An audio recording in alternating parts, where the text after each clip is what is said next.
Il est plus facile de faire la guerre que de faire la paix. Bonjour à tous et bienvenue dans Entretien exclusif où nous recevons Alain Batoufonissa. Il est écrivain et dramaturge. Bonjour. Bonjour, monsieur le journaliste. Je rappelle que vous êtes écrivain et dramaturge.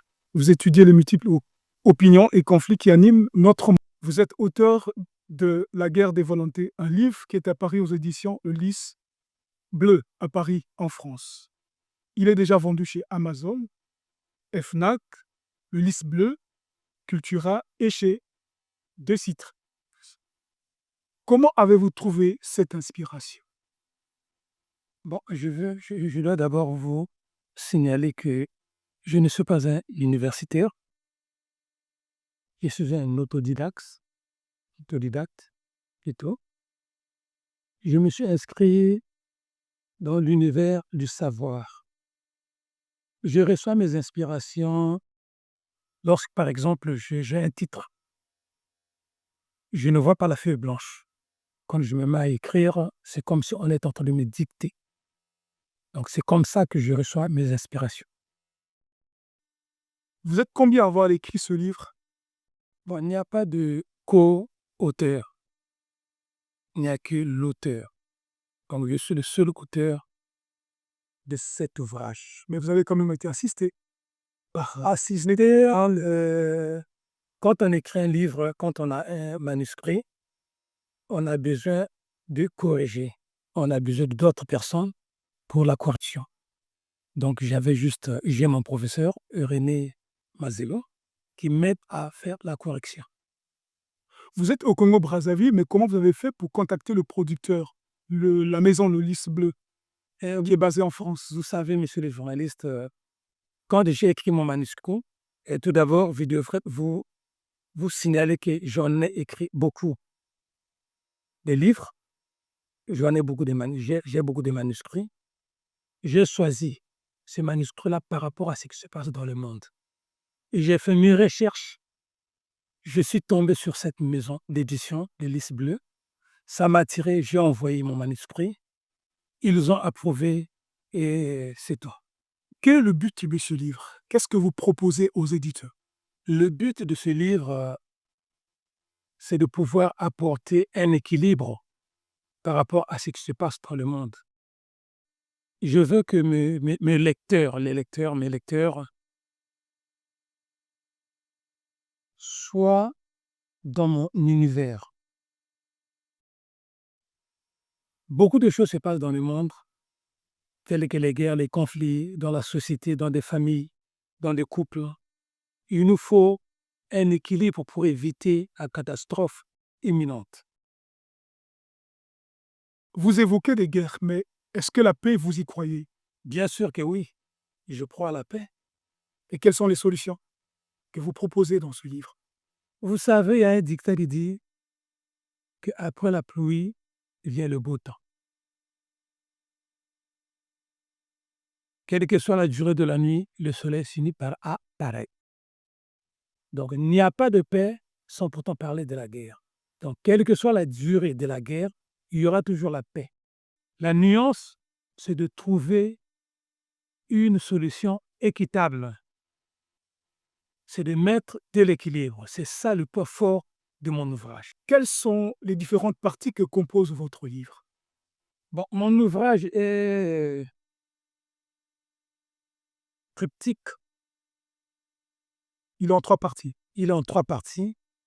Il y a les états dans la mêlée, il y a le foyer en ébullition et l'influence renversée. Vous évoquez l'état dans la mêlée. Comment vous avez fait pour trouver cette thématique? Bon, j'ai trouvé cette thématique par rapport à ce qui se passe dans le monde. On n'est pas aveugle. Vous voyez que ce monde actuellement est en état d'effervescence. Il y a des guerres un peu partout. Je peux vous en citer quelques-unes.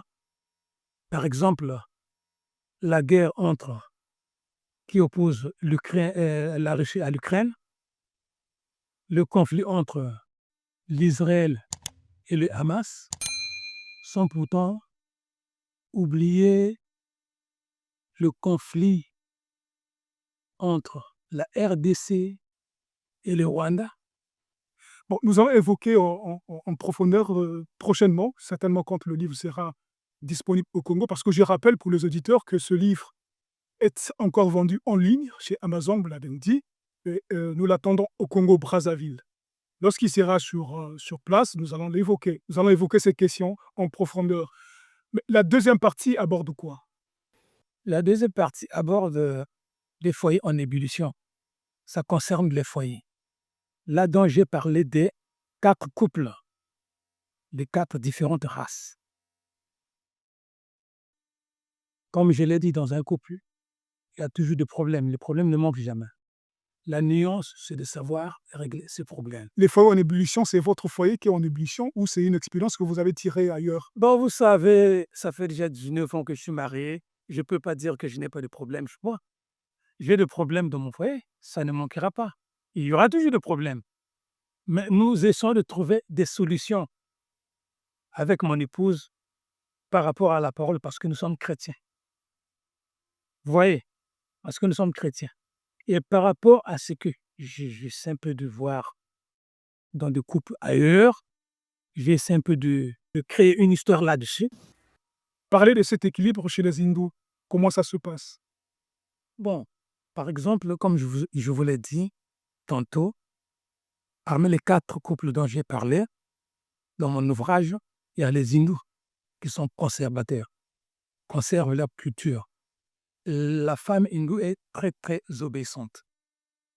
Mais le mari, dans ce couple, le mari veut imposer sa volonté. Parce que le mari est végétarien, tout à fait. Il veut aussi que la femme soit végétarienne. Naturellement. Et il y a eu une guerre de volonté. Mais qu'est-ce qu'ils ont fait pour trouver la solution? Ils ont mis l'équilibre. Ah, c'est comme ça que ça se passait à l'époque. Oui, Il y avait la guerre de volonté parce qu'il y avait un mari qui était végétarien, la femme qui ne l'était pas, et le mari qui imposait, même, la femme c'est leur végétarien même actuellement, ça se passe dans certains couples. dans certains couples. C'est ça la guerre des volontés. Parce que l'autre veut imposer sa volonté. Par contre, vous êtes Non. censés vivre ensemble. Alors, comment faites? Quelles sont les solutions? C'est ce que vous Il faut proposez. mettre l'équilibre. L'équilibre. Mon point fort dans mon ouvrage, c'est l'équilibre. Qu'est-ce qu'ils ont fait? Ils ont trouvé un équilibre.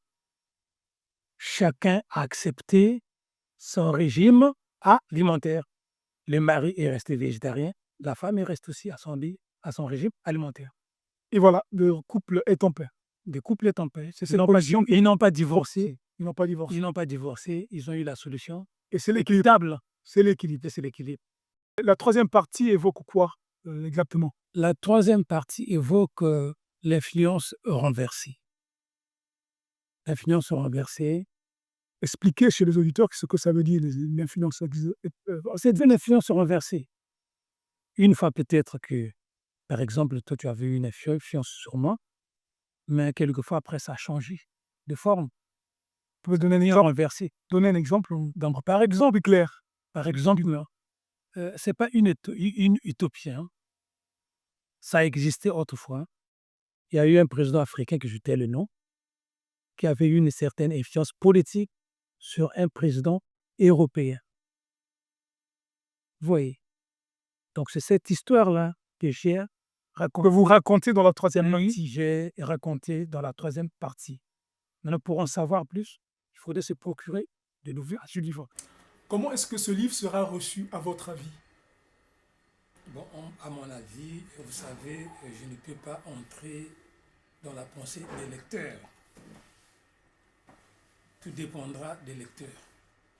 Mais une chose est vraie, on ne pourrait éluder à d'éventuelles critiques. Mais je suis optimiste. Vous parlez du livre, voilà, donc c'est La guerre de volonté. Non, nous disions qu'il est déjà apparu aux éditions Le Lys Bleu en France, à Paris.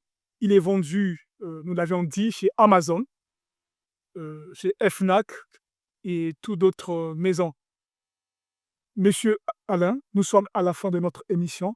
Merci d'avoir accepté notre invitation. Je vous remercie, monsieur. Merci à vous aussi, chers téléspectateurs, et à nous revoir à très bientôt.